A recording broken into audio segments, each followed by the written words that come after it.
Langrisser is a tactical role-playing game created by Messiah Games and was first released in 1991 with the title Langrisser War Song. There are 6 main titles in the series, which includes the mobile game that is out for the iOS and Android and is a direct sequel to the 5th game. Recently, Nippon Ichi Software released a reimagined compilation of the first 2 Langrisser games for the Nintendo Switch, the PlayStation 4, and Steam. What's up, Dreamer Tribe? What's up, world? I am Vianca, and this is my thoughts and first impression video for Langrisser 1.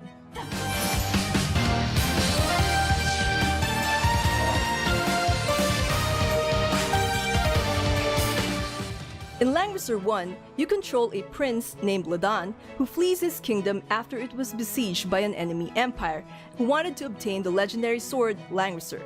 While looking for help at a nearby dukedom, he meets a priestess on a pilgrimage and gets thrown into battle after battle as he attempts to reclaim his kingdom and the legendary sword and stop the evil that's threatening the world. The first game in the compilation, which this video will be focusing on, have 7 routes, A to G, and each route have 17 chapters. At the start of the game, you are given a quiz that determines Ladan's initial stats and his growth. 危険な状態にあります。戦いがために戦うのです。 You're also given the option to start off with additional items and money to make your playthrough easier.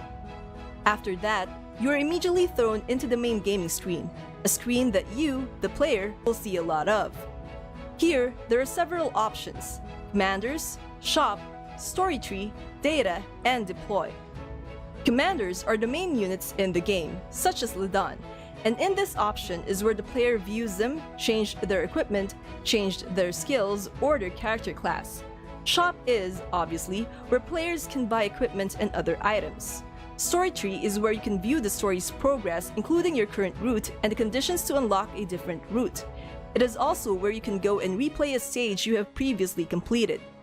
Data is where you save and load your progress, while Deploy throws you right into the next story progression and battle. Each chapter equates to 1 battle. The first thing I noticed about this game is the lack of any initial cutscene prior to deploying to the first available map. There isn't any opening sequences, animated or otherwise, which honestly was quite a bummer.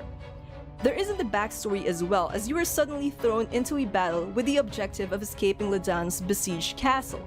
The actual story, I found, is told once deployed in battle, often prior to the start of the actual battle and its end. Battles in the game are like a love child between Nintendo's Fire Emblem games and Konami's classic game Suikoden, where each commander or main unit can hire mercenaries under their banner using money they earned during battles. Each commander has their own wallets that get filled depending on how well they do in the previous battles. As this is a tactical game, battles are divided into phases between the player, guest characters, and enemies.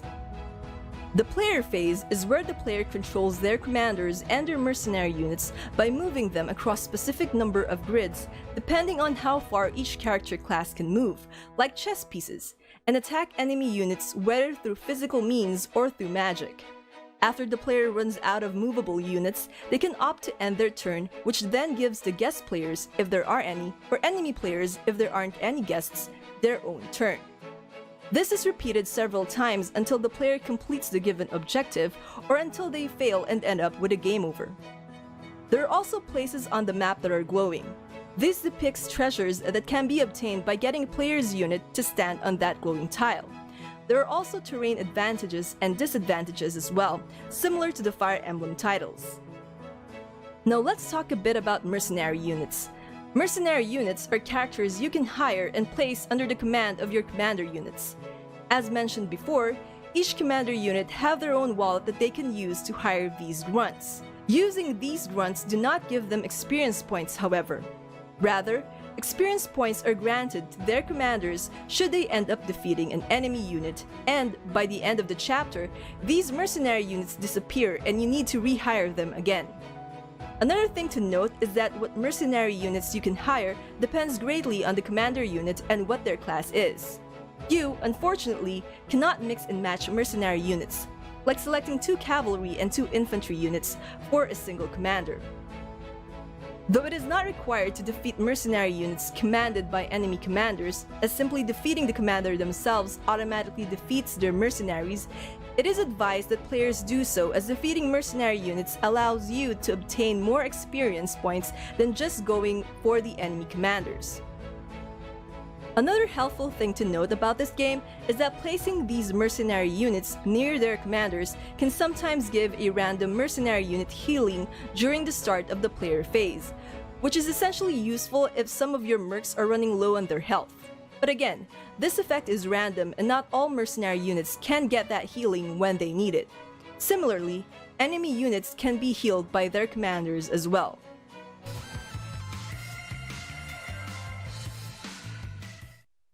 Now the graphics of the battles are, to put it simply, cute.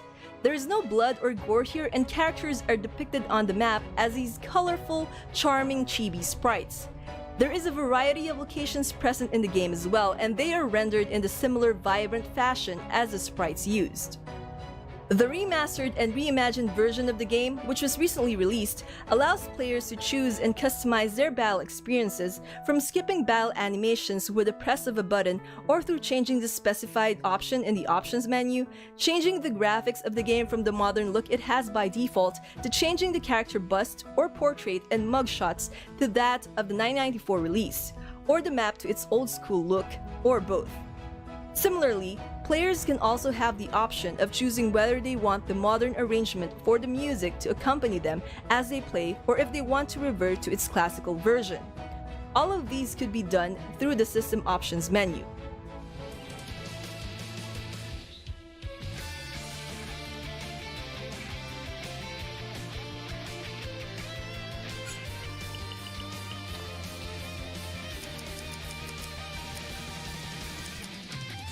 As mentioned before as well, the story moves forward at the start of battles and at its end, where cutscenes could be found.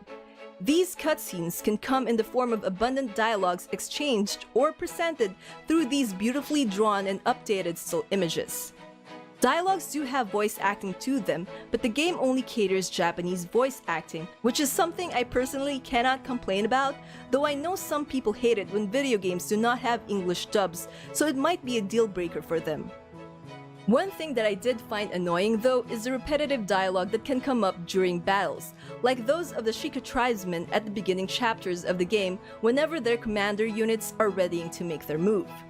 Control-wise, Langrisser 1 follows a typical tactical role-playing game setup. The smooth controls, and I do mean that in the literal sense, however, of this remastered version can be too smooth, as the tile selection can sometimes rip farther than what the player intended, sliding past the chosen location. This is something I personally encountered, and is something that can be remedied by just carefully scrolling through the map. The game starts off easy, as you are given a companion right at the start with a much higher level than yours, making all battles smooth sailing. However, the difficulty escalates once Ladan begins his campaign to reclaim his kingdom, with enemies growing in variety and strength to the point that each action you make must be well thought out, and each mercenary unit you hire must be a unit strong against the enemy's forces. You would also need to make use of every single available feature in the game to your advantage, such as class changing. Thankfully, changing your commander's character class is not that difficult and has no other prerequisite outside of paying the necessary amount of CP, which can be obtained via leveling up or as rewards for characters obtaining MVP status after each battle.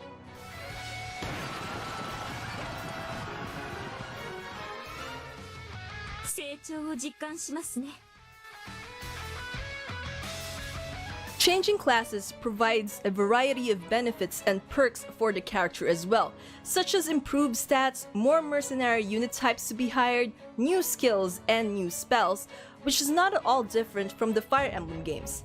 It is, therefore, advised to change classes as soon as they become available, as there are no drawbacks in doing so. Nor is there any advantage to staying in a class for too long when others are already made available.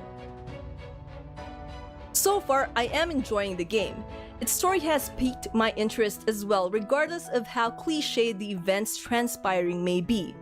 All I can say for the moment is, as cliched as the story might be at the point I am now in the game, it does harken back to the popular tropes of the 90s from the anime shows that I have watched and the games I have played, and it makes me feel nostalgic. Cliched as some story beats might be, that's not to say that the story itself is weak. It's actually too early to tell, but again, what it has shown me so far has intrigued me to the point that it's difficult to put the game down. Perhaps somewhere along the line in future chapters, there is going to be an unforeseeable twist to the story and its plot that will surprise me. Perhaps the further along the game's story you are, the farther it is from its cliched nature. Perhaps it is something to look forward to as I play more of this title.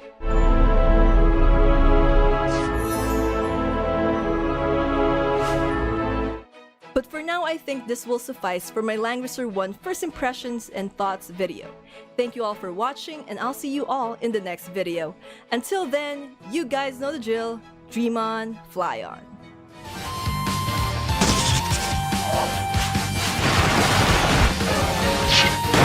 俺の剣を受けてみろ。無駄な抵抗はやめることだな。終わりだ。城が落ちました。